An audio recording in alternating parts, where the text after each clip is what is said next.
Hello, everyone. Happy Thursday afternoon. I am Miss Jackie. We are going to be doing another edition of Read With Me live today. So thank you all for joining me. I'm going to wait 1 minute to make sure everybody is logged in and ready. So hello if you're watching us on YouTube, and hello to everyone on Facebook. We're so glad that you're here with us today. I have 3 books that I have selected for today's reading. I'll go ahead and just introduce them to you. So this one is one of our newer books. This one came in March. This one's called Laxmis Mooch. So this is written by Shelley Anad and illustrated by Nabi H. Ali. This one's really, really cute. And the second book is Ohana Meets Fam, and this is by Ilma Loomis, illustrated by Kennard Pock. Another really cute one. And also, the last one I have is called The Tide. This one is by Claire Helen Welsh, and it's illustrated by Aisling Lindsay. Okay, so we're gonna get started very soon. If you'd like to say hello in the chat, go ahead and do so. And if you have any questions, we have Miss Lorraine on standby. So feel free to ask any questions if you want. Okay. And I don't know if you're aware, but May is Asian American Pacific Islander Heritage Month. So that is the reason why I chose these 2 particular books in celebration of AAPI Heritage Month. Okay, so the first one we're going to start with is this one.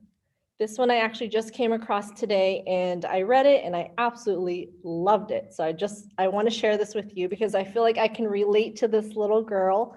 This is about a story of a little girl who has a mooch. And do you see what her mooch is? She's got little hairs on the top of her lip. So I had that when I was a little girl growing up, and I still have some hairs on the top of my lip that sometimes I worry about, but it's okay. And we're going to find out why it's okay by reading this book. All right, so let's get started. This is Laxmis Mooch. All right. So this is our cute little main character, Laxmi. She says, "Hi, I'm Laxmi. Come here, closer. You see that? That's my mooch." Now let me bring it closer. You can see. You see her mooch right here? She's got little hairs on both sides. "What's a mooch, you ask?" "These little hairs above my lip." "It's okay, you can look." I never really thought about my mooch until the other day when my friends and I were playing farm animals at recess. Zoe was a horse, Noah was a cow, and Zoe said, "Laxmi, you're a cat, okay?" "I want to be a chicken," I said. "But you're the perfect cat. You have these little hairs on your lip like cat whiskers," said Zoe. "I do?" I asked. "Meow," said Noah. "Yeah, you have a little mustache like my dad." My cheeks grew as hot as a steaming bowl of Mummy's aloo gobi. So she got a little bit embarrassed by that comment. I went to the bathroom after recess and looked in the mirror. Zoe was right. I did look like a cat with small black whiskers. I sat at my desk with my hand over my mouth so no one could see my mooch. So all she can think about is meow, meow, the cat comment, right? Everywhere I walked, I thought I heard kids whisper, meow, meow. The whole day, I kept noticing hair all over my body, on my arms and legs and knuckles, even the space between my eyebrows, so right here.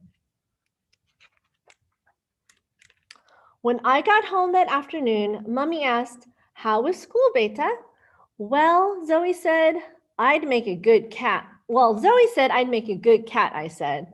Aw, you're my little Billy, she said. No, Mummy, she was calling me Harry. Huh? I thought we named you Laxmi, said Papa, looking up from the roti he was making above the stove. No, look, I'm Harry. I have hair all over my body. I have a mustache. Han, I also have a mooch, said Mummy. But Mummy, I thought mooches were just for boys like Papa. Nahi, you know we come from a long line of women with mooche, said Mummy. We do? Like who? From Mongol empresses and stately reinas to village girls and city girls, even your Nani and cousin Radha. Everyone has a mooch, really, but I also have hair on my arms and legs. I have hair all over. Mummy shrugged. Tokaira, say what? Hair is just for your head? Mummy smiled. Nahi beta, we have hair everywhere. But why? It protects you and keeps you warm. Just feel it. So nice and soft, she said. But look at this hair between my eyebrows. Yes, it's lovely, just like Frida Kahlo, said Papa. Who? I asked.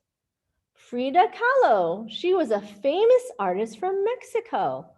Oh, I think it kind of looks like a caterpillar, I said.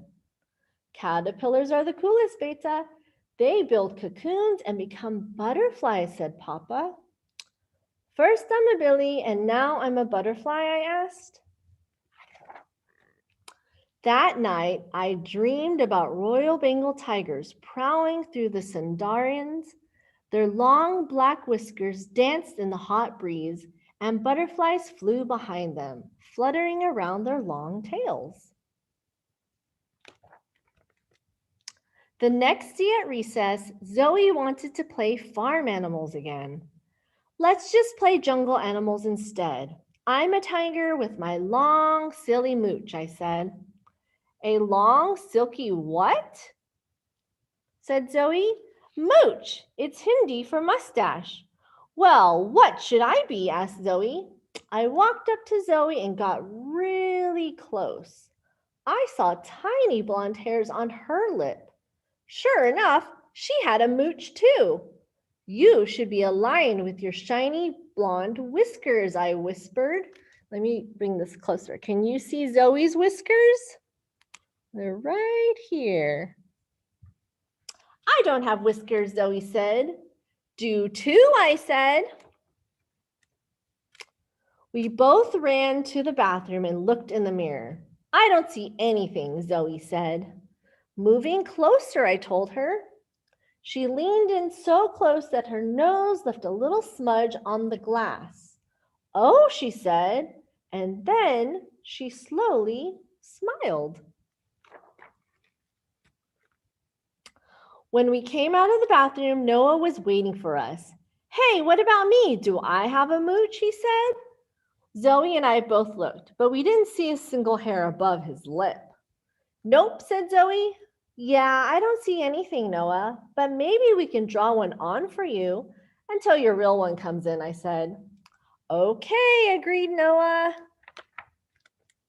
A small group of the other kids in our class crowded around as I carefully drew a mooch on Noah's lip. Me next, said Savi. Me too, please. After Savi? Asked Timmy. They lined up behind Noah for my world-class mooches. I don't need one. I already have some hair there, Lucha smiled proudly. So do I, cheered Arazu. Pretty soon, everyone was showing off their mooches, real and drawn. Will you show me yours? Yay, that was a fun book. And it was great because even though Laxmi thought that she felt different, she was actually pretty special because she had a mooch. And then everybody else wanted to have one too. All right, if you enjoyed that book, you can give it a round of applause at home. This is available for checkout. If you would like to request it through our catalog, feel free to. Okay, our next book is Ohana Meets Means Family. And do you guys know where the word Ohana comes from? It is a Hawaiian word. And Ohana does mean family. Okay.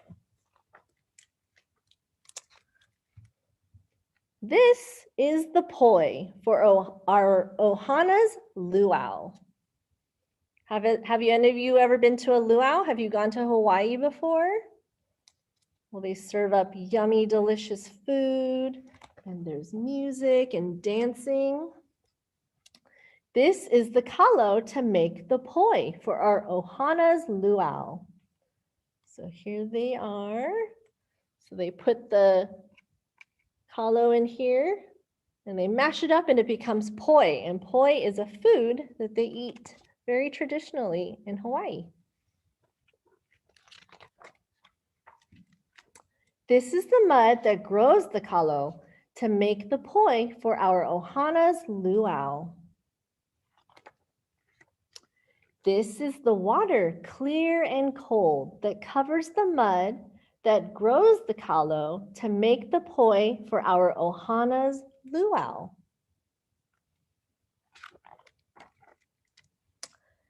These are the hands, so wise and old, that reach through the water clear and cold, into the mud to pick the kalo, to make the poi for our Ohana's luau.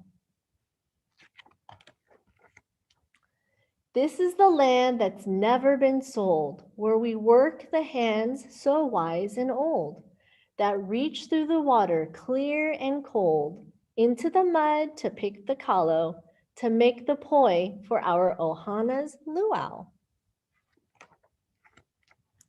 This is the stream of sunlit gold, flooding the land that's never been sold, where we work the hands so wise and old, that reach through the water clear and cold, into the mud to pick the kalu, to make the poi for our Ohana's luau. This is the rain in the valley fold that feeds the stream of sunlit gold, flooding the land that's never been sold, where the work the hands so wise and old, that reach through the water clear and cold, to make the poi for our Ohana's luau.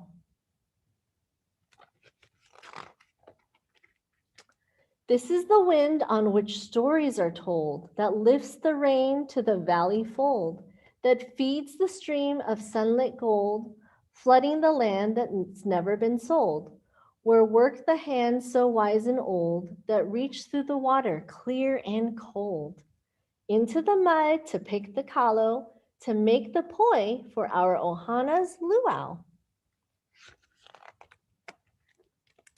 This is the sun, all bright and bold, that warms the sun on which stories are told, that lifts the rain to the valley fold, that feeds the stream of sunlit gold, flooding the land that's never been sold, where the work the hands so wise and old, that reach through the water clear and cold,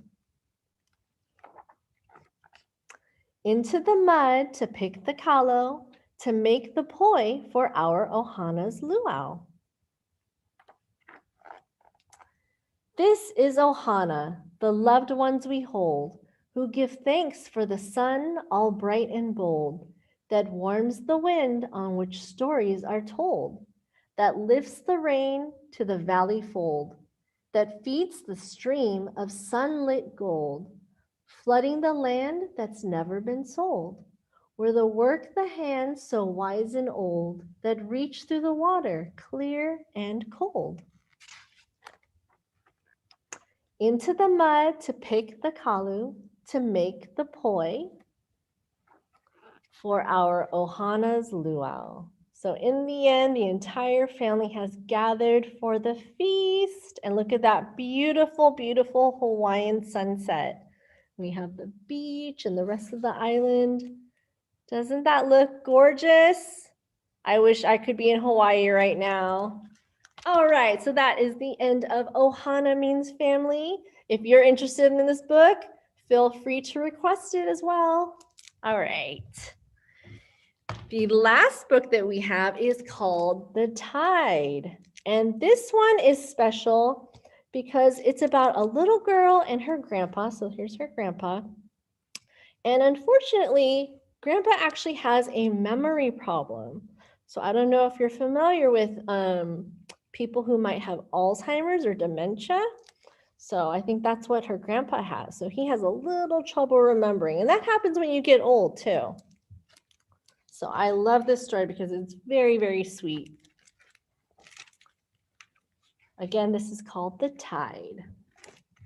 All right, so here we have Mom. We have the little girl and Grandpa, and they look like they're having fun at the beach. Sometimes Grandpa forgets things, like he did the day that we went to the beach and watched the tide come in. Mommy says that Grandpa loves me very much, but that sometimes he gets confused. She says it must be annoying to forget how to do things, and I agreed. Like the time I couldn't remember how to tie my shoes and my teacher helped me.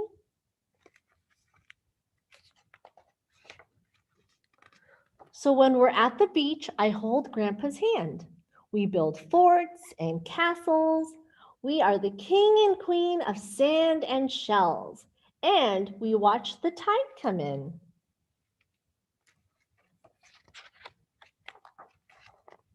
We have a picnic in the sun, but where are all the sandwiches? So what happened over here? It looked like Grandpa got a little bit confused and he actually buried the sandwiches.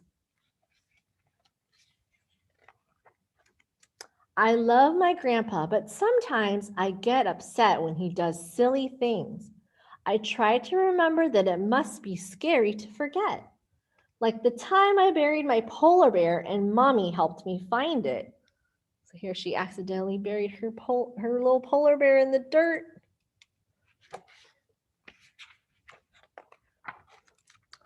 So when we're at the beach, I give Grandpa a big hug and kiss. We search for sleepy sea stars, we jump from pool to pool, and we watch the tide come in. But what if Grandpa forgets me? It must be scary to forget someone you love. I haven't ever forgotten somebody that important. Mommy says Grandpa's memories are like the tide. Sometimes they're near and full of life. Other times they're distant and quiet. But I know that he loves me more than lapping waves and sandy toes on sunny days. All of a sudden, we hear voices, happy, laughing voices. Everybody smiles. But Grandpa's smile is the biggest. We gather our coins and pennies, we savor every lick, and we watch the tide. So it looks like they went and got some ice cream. But the tide is in. We dip our startled toes. We dance through the rolling waves because the tide is in. We shower in the spray. We wave at the smiling gulls because the tide is in. Then we empty out our pockets and dry our sandy clothes. We wash our salty skin, then snuggle nice and close. To talk about the day, we watch the tide come in. Because Grandpa doesn't remember things like he used to. But I love him as much as I always have, and I know that he loves me. All right, that is the end of our third book, The Tide. I love that one. It's very sweet. And you have to remember to be kind to your grandmas and grandpas or your elders who can't always remember everything. All right. Okay, that's it for today's Read With Me Live.